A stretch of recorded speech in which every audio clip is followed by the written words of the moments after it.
Check, check, check one, chickadee, chickadee, check two, and we are rolling with another episode of Industry Interviews. I am your host and good buddy, Dan Brown Jr., creative director and composer of CrimeSonics. And today I am joined by two-time Emmy Award-winning composer, Ron Komie. What up, brother? Hey, how you doing, Dan? Man, I'm breaking the rules, dude. I'm on latte number 3 today. What's that? I'm breaking the rules. I'm on latte number 3. Oh my God. Yeah. You pay the price later. Dude, my legs are twitching. Hey, so listen, I've been doing my homework on you today. Uh-oh. And I wanted What did I do now? Listen, I want to talk about your schooling, your education, about becoming an on-demand session guitarist, working with some incredibly impressive names. Moving on, writing for TV, winning Emmys, moving on, working in the library world, all of that. But and now we're all stuck in lockdown for God knows how long. Right. But I'm looking at your bio here, and I did not know you are from Chicago, dude. I did not know that. Yeah. I mean, I was actually born in Arizona, but soon after moved to Chicago, and I loved the snow when I was a kid, but by the time I was 18, graduating high school, I'm like, okay, I got to get the hell out of here. So I found somewhere warmer. I lived in Naperville.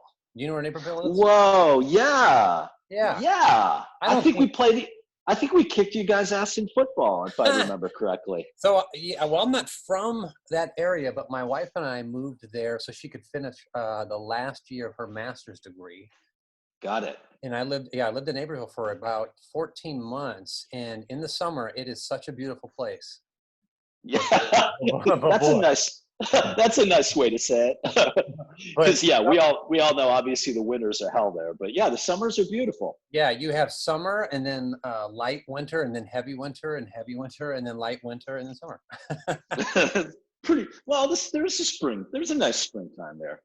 True. And they do get a fall with where the leaves actually change color. I mean, they actually have 4 seasons there. Yeah. Unlike California, No, it's just we're just spoiled with. It's just nice all the time. I know. I love it here. I'm not complaining.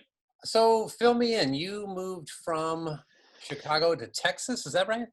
Yeah. I went to what was then North Texas State University. It's now UNT.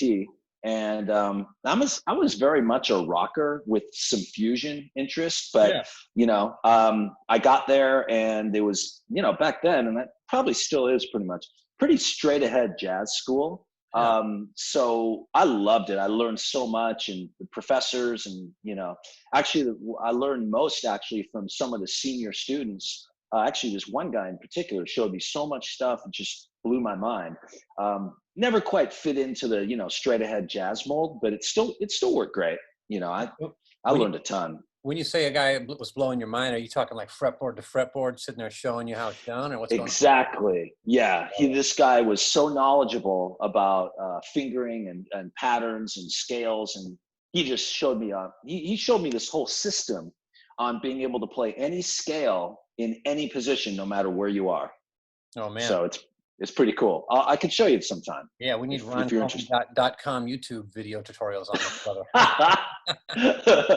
Oh man, I'd have to give credit to this dude, but I have no idea what his name was because it was so long ago. That's crazy. So fill in the gap from finishing school and then coming out to LA, getting your first gigs. What's going on there? Right.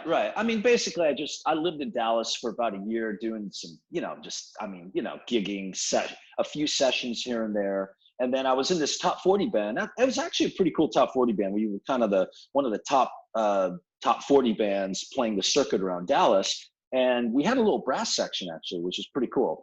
Trumpet, sax, and bone. And the trumpet guy was in LA, and he pulled me aside one day, and he said, "You should move to LA, dude.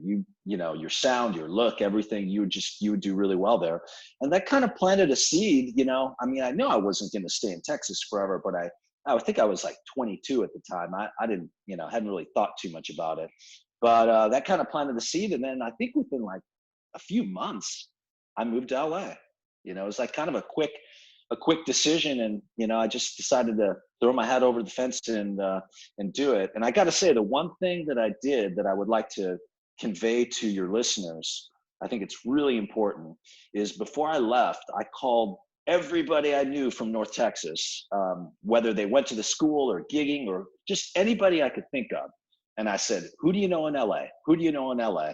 And by the time I got to LA, I had this list about at least 100 names, you know, with phone numbers. Some of them phone numbers, some of them I had to find the phone numbers. But that was key, I think, to getting started out here, because I mean, you know, a very low percentage of those went anywhere, but I think like maybe 3 or 5 of them turned into contacts that actually led to gigs and recommendations. And, you know, it actually kind of was a really good idea to get me started. So highly recommend that. You gotta promote yourself in this business, you know? Yeah, it's funny you say that, because I was going to ask, when you got to LA, like, how did you get connected? So I guess I'll switch the question and ask how, like, with those initial couple of contacts that you made, what were those first gigs? What were they like? I mean, they were bottom of the barrel pretty much. You know, I'm trying to think. I got a top 40 gig. I mean, you know, it's just gigging. And so that kind of was cool just to get started. And I started doing some weddings too, you know what I mean? Just to pay, you know, I mean, I was just in survival mode at that point, you know, doing like casuals, you know what I mean? Yeah. And then one of them turned out to be a really cool contact. He was this black dude, really great bass player. And he was open to me, you know, he said, come on over, and we jammed, and he liked my stuff. And so he started recommending me for all these cool gigs, all these like, you know, funk and R&B gigs. I was like the token white dude, you know, kind of thing. And that actually led, believe it or not, that led to session work. And it ultimately led to me working with the Paris sisters, which was really cool. Sisters, you know, doing kind of R&B stuff. And that also led to me playing, believe it or not, I played on a Smokey Robinson record, just one song on the album. But within a year of moving here, because of that contact, I ended up playing on a Smokey Robinson record. It was crazy. It is crazy. And the next name I want to ask you about is Frank Sinatra. Oh yeah, that was awesome. So let's just tell me this whole story. How did you end up? You just fill us in. Okay, so that goes all the way back to my North Texas days, because the trombone player for that top 40 band, a great guy named Charlie Pollard, who's a very talented mixing engineer, and he does all sorts of stuff. He's got his own studio out here in Malibu now and records all sorts of people. He moved to LA after me, maybe about a year after me, but he kind of worked his way into the from the engineering side, where I was kind of working my way in through the guitarist side. And we kind of hooked up. I don't remember how long after, but at some point we hooked up, and he started working with a very famous old school composer arranger named Patrick Williams. I don't know if you ever heard of him, but oh my God, he's done tons of stuff, just like all the way back into the 70s. And, you know, and so Charlie was engineering for Patrick Williams, and I started playing on a bunch of Patrick Williams scores for like TV shows and movies and just all sorts of stuff. And that led to the Frank Sinatra thing, because Patrick Williams did some arrangements for these two actually Frank Sinatra albums. And I got to play on, I can't remember how many songs, not much. I think I played on 1 or 2 songs, but it was, and I never met, Frank wasn't there. It was just a, you know, kind of an A-list LA, you know, recording session. And I was lucky to kind of sneak in and get in on that one. Yeah. How cool is that to have your work tied to such an iconic name, right? Incredible. It's totally incredible. And so I did a little YouTubing around, and you were on the Arsenio Hall Show, right? Yeah. Right, playing for David Cassidy. I found the footage, and I look at all this hair, dude. Yeah, and please, you know, I wish I had burned that shirt a long time ago, but you know, what can I say? It was, you know, it was a long time ago. Tell me about that. How'd you link up with David Cassidy? That is a good story. That let me try to think of where that connection originated from. While you're thinking, I'll make sure to link this video I found on YouTube. Oh no, October please. 1990. David Cassidy, lying to myself, live from the Arsenio Hall. I'm putting it in. Oh my God, spare your audience, please. Okay, whatever. So, honestly, Dan, I don't remember exactly. I mean, look, at that time, by that time, this is like early 90s, if I remember. Or maybe it was like 1990, but at that time I was doing a lot of sessions. So probably, I don't know exactly how I got to David Cassidy, but he was great. He was married to Sue Schifrin at the time, and they were doing this new, like, writing a bunch of songs together, and it just kind of evolved from just me going over to his house and playing on demos. He had a little home studio, to a couple full-blown records, and that was fun. And David always treated me great. He was awesome. Yeah, well, I tell you what, your playing and tone is killer on this video. I mean, the vibrato is just musical and consistent. I'm digging it, dude. I'm digging. Thanks, man. Yeah, Thanks. there's some soaring lines on here. So overlook the shirt, listen to the notes, right? There you go. And then another, just one other gig that I'm interested in is the live performance at the Grammys with Bette Midler. What's that all about? That was really cool. I mean, obviously it wasn't much of a guitar feature, obviously, but just playing at the Grammys, that actually came from one of my original contacts from that list I told you about. Pat Coyle, who's an amazing pianist, and he lives in Nashville now, but very successful, plays with Michael McDonald, and he's done a ton of stuff. He was one of the guys who was open when I moved to LA. I called him up and he was like, yeah, sure, send me your tape. And, and that ended up leading to, session, not only recording sessions, but I got to play on a couple of his albums with amazing, like, we're talking legendary session players like John Robinson and, oh my God, unfortunately, this is when I'm first thinking about it right now, but just amazing guys. So that's kind of, and so he recommended me for that gig too. So, this business is so much, as you know, Dan, it's so much word of mouth, and, it's a kind of social kind of business. You got to get yourself out there and make friends, and, and prove yourself as a player, obviously, or a composer or arranger or whatever it is you're doing. But, it's very social. So yeah, you're right on the money, and it's echoing all these other episodes we have done. There's a consistent theme about finding success in this industry, which is you got to be a good hang, you got to be a good person, you got to be a good dude, and you just also got to be good, right? Definitely, and reliable, prompt, professional. I mean, just any business, right? I guess it's kind of like universal. Yeah, it's like anything. You're in the friend business. That's the gig. Exactly. So let's transition a little bit from the session work, live performances, and then you started moving into composing, producing for television and film. How'd that transition happen? It kind of happened organically. Actually, you know where it started? A composer friend of mine that I played a lot for, just out of the blue, asked me if I wanted to submit a demo for an ESPN sports theme. Very cool. And at the time, honestly, Dan, I'd never even thought, I mean, I've always written music, but it was more for like songs and thinking a little more from the album or record kind of part of it. I didn't really aspire to be a composer for television or film or anything like that. That wasn't really my dream. But it kind of snuck up on me. So I did this demo.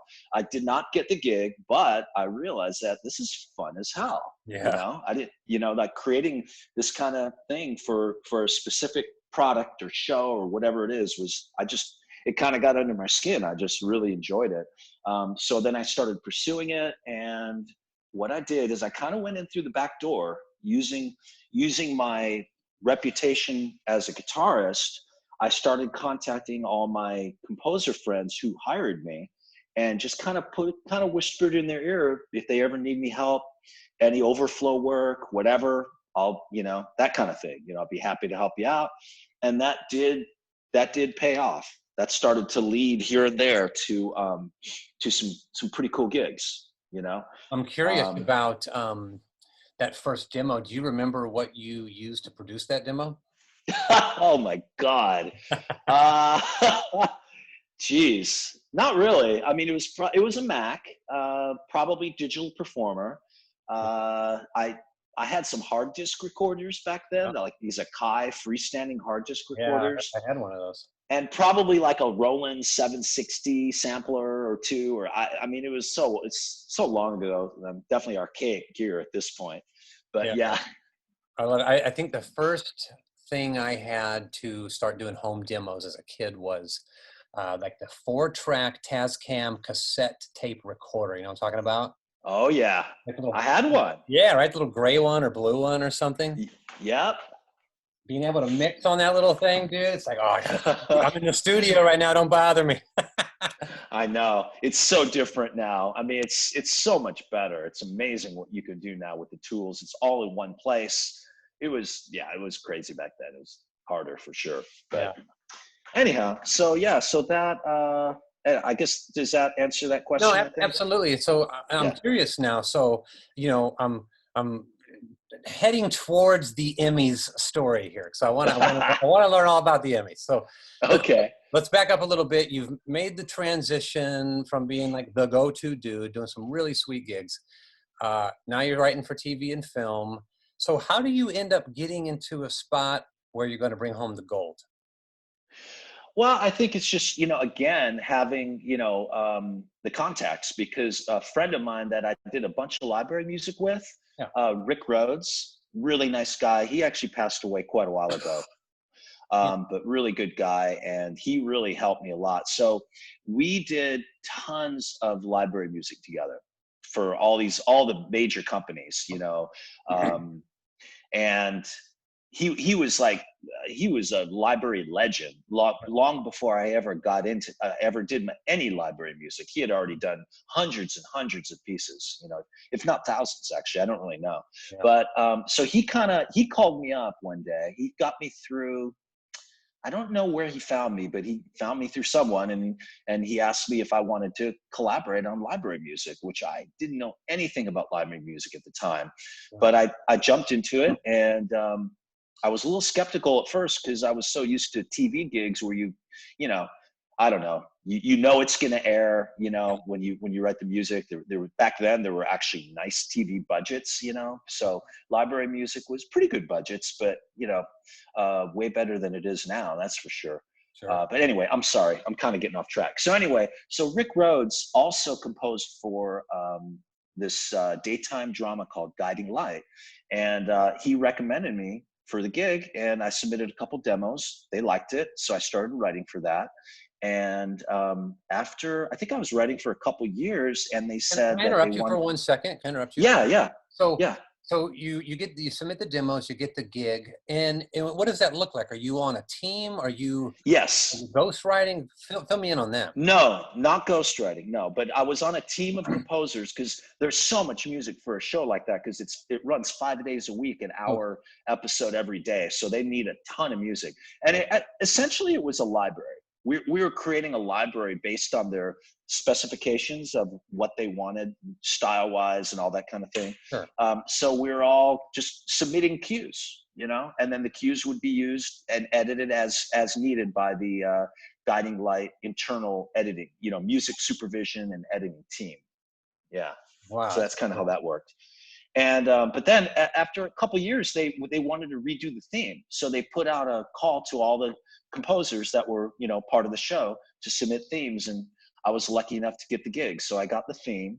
And what was cool about that is that kind of put me in as the lead composer for the show. Right. And those are the years that we won the Emmys, which was really cool, because that kind of made it more special for me, because I felt like maybe my theme had something to do with that. Yeah, maybe, right. Could be. And you won for the theme, is it right, 2 years in a row? Well, we didn't win specifically for the theme. We just won for best music. So I can't say quantitatively that it was for the theme. It was just nice to be in the position on those years that we won, that I was the lead composer. Yeah. Cool. Well, heck yeah, dude. Of course it was because you were the guy, right? I know it was. I don't know. Okay, so it was cool. So, and how long were you writing for that show? Let me see. Well, I started in 2003. 2003, I believe, and it was canceled in 2009 or 10 or something like that. Yeah. So whatever that is, 6 years or so. Yeah. And so then after that opportunity ended, where did you find yourself, and where were you headed? Well, first of all, that gig was never my main gig. That was just another gig. You know, at the time, as that was going on, I was doing all sorts of other TV stuff and actually quite a few commercials. I for a while there, I was doing all the Six Flags. Well, not all of it, but a good portion of the Six Flags corporate advertising music they needed, which was really fun, man. It was like doing movie music, you know, for all these like Superman ride and, you know, all that kind of stuff. So the Guiding Light gig was awesome, but when it ended, it wasn't like I was, I got to find a new gig. You know, I've always had my fingers in all sorts of, you know, keep those irons, you know, going everywhere to try to keep working, you know? Yeah, absolutely. I think that's one of the secrets to success in this business is you kind of have a lot of little things kind of going, some big, some small, but you have a lot going. Exactly. Really important, because you just never know what's going to fizzle out. And they always, you know, things always end up fizzling out at some point, right? But then there's new things that catch on, and something that starts small that might seem insignificant, you just never know. It could turn into something big before you know it. Yeah. You know? And then if we were to fast forward a bit to where we are now, you've written for, I mean, all the greatest libraries. If I read your credits list, that's all I would do on our whole podcast, right? I would just read all these shows. No, I mean I'm looking at them right now on your website. There's a lot of credits here, brother. Yeah. And so if we could maybe switch gears a little bit now, and let's think about, you know, who is possibly listening to this podcast. I mean, I'm sure there's, you know, maybe new people to music for media industry, maybe new people to the library world. So let me, on their behalf, pick your brain a little bit and ask you just a couple of questions. One would be, like, in regard to the library world, what do you wish you knew when you first got into this gig? Oh, great question. Maybe I think I wish I knew. No, it's a fantastic question. On the musical side, I kind of wish I had understood more that when I first got in, that the music is going to be used mostly under dialogue. Yeah. So minimize the melodic complexity, you know? Yeah. So, you know, when I first came in, I was just like writing great music, not really understanding how it was going to be used. So I think early on, my music, my melodies, and maybe we're a little busy, you know what I mean? Like too much. Yeah. So you just got to think about what it's going to be used for in the context, and, you know, make sure when you're writing stuff, it sounds awesome, but things aren't like jumping out all over the place, you know? Yeah. Dialogue is king, right? Dialogue, sound effects, and then the music, right? Exactly. We're sitting under there. I actually find composers, when they come onto CrimeSonics sometime, that's an exact note that I give. Remember, it's not always about being heard all the time, but about being felt and driving something forward, right? Exactly. Yeah. Mood. Mood. And I think maybe, I can't say all of us, but a lot of us might be guilty of that. I want to be heard. I don't want to use musical maturity right now. I want you to hear me. Yeah. For sure. And playing with a little restraint. More on the lines in the library stuff. Let's kind of talk about, maybe let's personalize it to your practices, and we can geek out a little bit. So what DAW do you use to write in? Let's nerd out. Digital Performer. I don't know. I can't get away from it. I just know it inside and out, even though I know it's kind of archaic, and there's newer tools out there. But they actually did just come out with DP10, you know, the Digital Performer 10, and they made some great improvements. So I'm digging it more than I was with 9. Yeah, that's very cool. And do you do you use multiple computers, slave systems? What's your like? I do. I've got a Mac, fully loaded Mac tower that I use, and then I've got a couple, powerful PC slaves that I use for all my samples and synth sounds. So mostly I found that it works best with my Mac, just to let it handle just the audio and the plugins, as far as audio plugins. And then I use all my, synthesized or sampled stuff I've got coming off, going through Vienna Ensemble Pro. So coming back to the Mac through Vienna Ensemble Pro. So 2 satellites. Did you build your rig, or did you have someone build it? I had someone build it. Yeah. I didn't have like one person do everything. I bought the computers from a company that built, that specifically builds, audio-based computers. And then I did hire a guy to come out and just help me tweak, just for a day, to come out and just help. I'm kind of a do-it-yourselfer, so I did probably 80% of it myself, but I did need a little help to kind of get everything working properly. Yeah, that new Mac that is now available it's really on my radar. I think that we can really build these things out to maybe do it all in one system now. What do you think? That would be awesome. I've heard, I knew there was rumored that a new Mac, is it actually out? Yeah, it's out now. I have a few friends and even a few CrimeSonics composers who have already purchased and are writing with it. And wow. And they're acting like it's a Ferrari. So I don't know, man. I'm pretty excited about the upgrade. That's pretty cool, and I would love to have it all in one box. I mean, I got to say the satellites are great for power, but they can be a pain in the ass, no doubt about it. Yeah. Do you ever have an issue where like your system, they won't like communicate together, or like talk to me about that process? I mean, no, the ensemble actually works really great. It works great. It's rare. I mean, I've just sometimes, part of the problem is one of my computers is just starting to get old. So sometimes it'll just freeze up, and then that'll crash everything. And then I'll have to, I'll have to force quit a bunch of stuff to get it to work. So it's just more, it's not that stuff doesn't work right. It's just when you've got 3 different systems that you're integrating, it's just complicated, Yeah. To have it all in one project where you could just save everything as one project. I don't know. It would be great. I look forward to that day, Yeah. Yeah. I'm sitting here looking at all your credits on your website and everything everything that you've done. And I mean, it truly is inspiring. So I'm trying to put myself in the perspective of someone who's just coming into this again. Maybe they're just stumbling onto this podcast and they're like, okay, well, this guy's got Emmys, he's got a bazillion credits. Like, how do I even? So when you were making the transition, or even now, when you were trying to approach a new library, how do you go about making those initial contacts?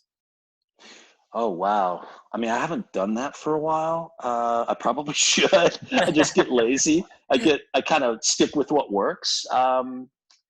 I would say, okay, the advice I would give young composers looking for how to get to the people they want to get to, whoever it is.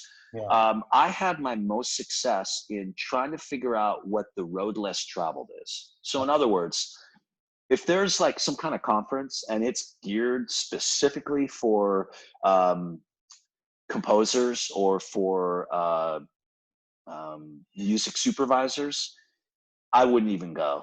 I mean, this is just my opinion. I could be wrong, but kind of how I kind of always saw those events was that there's 20 people trying to crowd around one music supervisor. It's too crowded. So I would always try to find events or trade shows or whatever that are a little more off the beaten path, but you can still make contacts. Probably the best example I can give, in 2010, I went to NAB, National Association of Broadcasting, the show in Vegas. Yeah. And there's a lot of music libraries. All the music libraries go there, but not back then, at least, not many composers thought about actually going there to approach libraries, to actually meet someone in person, shake their hand, I'll get to that in a second. That worked incredibly well for me. That year was, I think I made like 3 or 4 new deals from that visit. But also the approach you take is really important. Like, for example, I don't think it's smart just to give someone a demo tape. I think it's smart to have a project that's ready to go. So you can say, this isn't a demo. This is a project that if you like it, we can make a deal. Yeah. That's way better than a demo, And because it shows proactive thinking. It shows that you've got a product to offer them right now. You know, and of course you could change it if they say, oh, well, you know, we want to change this, we want to change that. Sure, right? You could do that, but at least you've got something rather than just saying, here's my demo, please call me for a gig, you know? And to make sure I'm fully tracking with you, are you articulating something like, you know, put together a group of tracks and a style or a concept, you know, like whatever it may Yep. be. And then when you are making that initial contact, it's not, okay, let me go back and woodshed now. It's like, no, actually, I have this and I want to work this deal with you. Let's get this out. Exactly. And what I found that, like, I did that when I went to NAB, what I was mentioning, I had a project and a couple of the companies were like, oh, it sounds good, but you know, we got a lot of that. However, do you do this style? So I don't know why, Dan, but it seemed to open the door more, maybe because it was more, they could see that, okay, this guy's for real. He's coming here with a completed project. So, you know what I mean? No, absolutely. Yeah. So that's kind of what I would recommend, is try to find the less obvious ways to get to people, you know? It's interesting that you, excuse me, that you bring that up. When I was trying to get into production, library, and music, it was exactly that same approach. I didn't really know how long tracks should be, but I did know I wanted to write criminal and investigatory music. So I actually put together 30 60-second cues that sounded like all my favorite crime shows. And so Perfect. that was it. And I had these things ready to go. And I won't go into the whole story now. It's just your podcast. But when I was able to make that first contact, it was like, hey, let's make these all 30 seconds longer and let's get to work. You know, so having it ready There is you go. so true. So true. Yeah. And see, and you just nailed another thing that I was going to mention. You knew what you're good at. You know what you're good at. You know, you knew that I want to do crime music. I mean, it doesn't have to be that specific for everybody, Sure. but for me, you know, what's my strongest suit? Playing guitar. You know, I'm an accomplished guitarist, so I used that strength to catapult, you know, myself into, you know, the whole composing thing, you know, with a emphasis on guitar, because that's what I do best. Right. You know. Yeah. So that's kind of the other thing I'd say to your listeners is, you know, really be in touch with what you're really, really good at. It doesn't mean you can't be versatile. It doesn't mean you can't do other things, because I do all sorts of styles, but it's good to know how to put your best foot forward when you're, at least when you're like approaching somebody and trying to get in the door. You want to give them your absolute best, blow your mind kind of stuff, you know? Yeah. I've interviewed a couple of publishers on the podcast, and they both have said a very similar thing. They are looking for those people who are unique and know what they are good at, know what they love. They're not really looking for the jack of all trades. Truth be told, all of us who are successful in this game, we kind of are jack of all trades, but we are. But you, and hopefully you'll agree, but if you don't, you don't. But when you are writing something that you love and you know it's right dead center bullseye in your wheelhouse, it always comes out better. I totally agree. And even though we all have, or, you know, some of us, most of us have the skills to do all sorts of stuff. Yeah. All of us have our top 1, 2, or 3, you know, styles or strengths or whatever you want to call it. So yeah, I totally agree with that. Yeah. Yeah. Hey, I'm curious about something. I think about maybe a year ago or so, you took a little break for some library music and you started working on like some personal CD stuff and some videos, right? Yeah. I kind of launched a little artist presence on the side. Talk to me all about that. How did the idea of that come up, and like, so fill me in on all that. Well, I just wanted to do a project. I mean, basically how it happened was I started doing some post-rock underscore stuff for all sorts of libraries. And I realized that I really enjoy that style, that guitar style. Yeah. So I decided to do an album. And the album's called Afterglow. And I, you know, kind of started a whole little artist thing kind of on the side, just for fun and for passion. And I'm really happy I did it. Turned out great, and I've gotten really great response. And if your viewers want to hear it, I just go by Komie for that for the artist thing. Awesome. If you just Google Komie Rocks or just Google Komie, it should come up. But yeah, so that's kind of a whole different thing. Well, and not to interrupt, ahead. I'll go ahead and link all that in the description of this below. And Awesome. And you shot videos too, correct? Yeah, we did a bunch of music videos, and yeah, Tell me about that. You know, it was really, really fun. I mean, that's the whole focus of all of this project, is just for the fun and for the musicality of it. And actually, in a couple of the videos, my kids actually played on them, you know, so that was really cool to shoot music videos with my kids. That's one of the highlights of you know, doing that whole project. It was amazing. Are you in the videos too, shredding out with that shirt? I don't have quite the amount of hair that I did, but yeah, I'm in a couple of them. I mean, okay, so we started out with doing more of these thematic videos that they're kind of like sci-fi fantasy videos. Very cool. With actors, and the music is more just the kind of the score for the videos. Yeah. But then the last two we did a couple vocal songs, because the Afterglow album was completely instrumental, very much just a guitar record. But then the latest singles are more vocal oriented, and so we decided to do, like, you know, performance videos with a band, you know. Yeah, that's awesome, man. So yeah, it's been fun. Yeah. Did you decide to do that for any specific reason? Were you getting burned out on library stuff? Were you just feeling like you needed to stretch? I just decided I need to lose a bunch of money, just waste a bunch of money. So I decided just to. No, I'm kidding. No, I don't know. I mean, it wasn't that I was burnt out on doing, you know, scoring or library music or anything like that. I just felt like I wanted to express something that just completely came from my heart, rather than, you know, because you know how it is, like for every project we do as a composer, you know, you have to fit your music within a certain set of parameters. Right. You know, it's got to be this genre, this length, this whatever, you know. And so for me, it was kind of refreshing just to say, this is just purely about the music. Whatever I want to do, there are no rules. I just did whatever it took to make it great, you know. For my ears, you know, I was just trying to please myself, and hopefully by doing that, it would please others, you know. So yeah, it was just for the experience of it, the fulfillment. I guess one thing that inspired me, just real quick on a side note, the summer before I started that Afterglow, I went to, it was the year of the Great American Eclipse. I think it was the end of 2017. Is that right? I'm pretty sure. And so I went with my son and my brother. We went up to northern Colorado, up into, I believe it was Nebraska.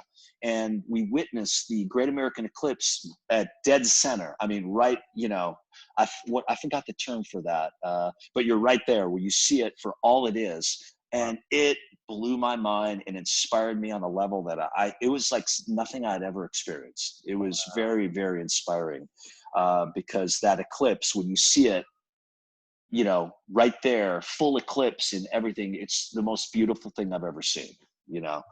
And so that was very inspiring. I came home from that trip and I was like, I felt very connected to the universe. I know it's a little cheesy saying that, but it really felt like that, you know. I felt very connected. I don't think it's cheesy. You're talking to a super big space nerd. I fall asleep. Awesome. I fall asleep to space documentaries every night, actually. That's awesome. In my headphones, I crash out listening to astrophysicists and all kinds of weird stuff I don't fully understand, you know. I love that stuff too. Oh my God. Yeah, that's so cool. Yeah.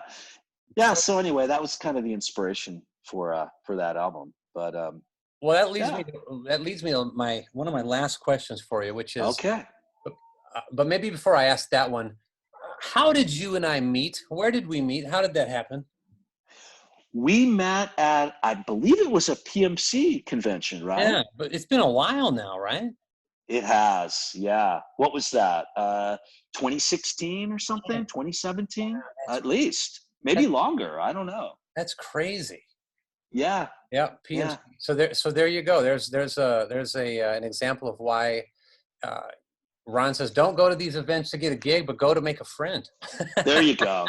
And that's a great message, I think. You know, if you go to these things and you're acting really hungry, I think people sense that. And Yeah. it's, you know what I mean? A little bit of a turnoff, but if you go there just friendly and warm and just wanting to collaborate and, you know, just make friends, I think you'll have better success.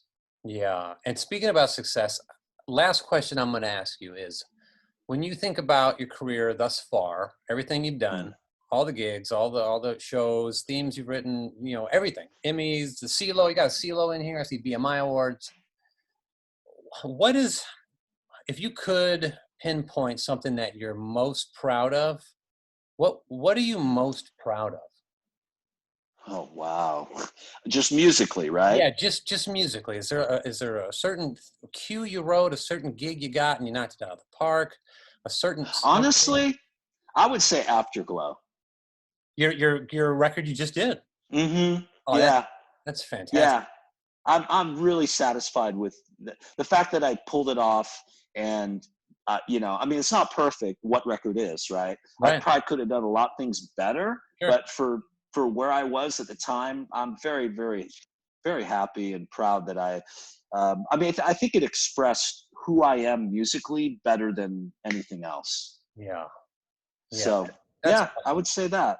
I mean, the awards are great and everything, but I mean, to me, it's all about the music. So I'm more, what makes me happy is when I write a piece that I feel like I really like I think I did a good job on that. That to me is more fulfilling than an award. You know? Are you ever happy with what you do? Okay, I'll say it this way. Everything I write, I'm at some point, I just back off, go, okay, that's it, I'm done. I'm never. I'm the same way. Okay, yeah. I'm the same way. The answer is no. I'm never completely happy. I always hear things, usually after the fact, because you know how it is. You kind of get saturated. Your mind and your ears get saturated. Where you're just like, I think this is about the best I can make this, so I'm just going to wrap it up. Kind of what you were saying, right? Yeah. But then I come back and invariably, Dan, I mean, we're both perfectionists, obviously, you know, but invariably I come back and, oh man, the guitar's too loud or this or that, or why did I do that chord there? Or that rhythm, oh, you rushed there. Why did you rush? You know, this kind of stuff, right? Yeah, no, absolutely. I do the mastering for CrimeSonics, and I also write for CrimeSonics. And the only way I can have any perspective on those tracks, like, you know, unbiased objectively, is I just have to put my own stuff on the shelf for a few weeks. So by the time I get back to it in mastering, it's like I didn't even write it. And now I can hear it and look at it like, well, who did this garbage? That's tough. It is tough. It's tough. Because you're right. When you're in the process of writing a piece, you're kind of connected to it. You know what I mean? You're like, you remember where all the tracks are and what each track, what its role is. If you get away from it for a few weeks and come back, it's kind of like starting over.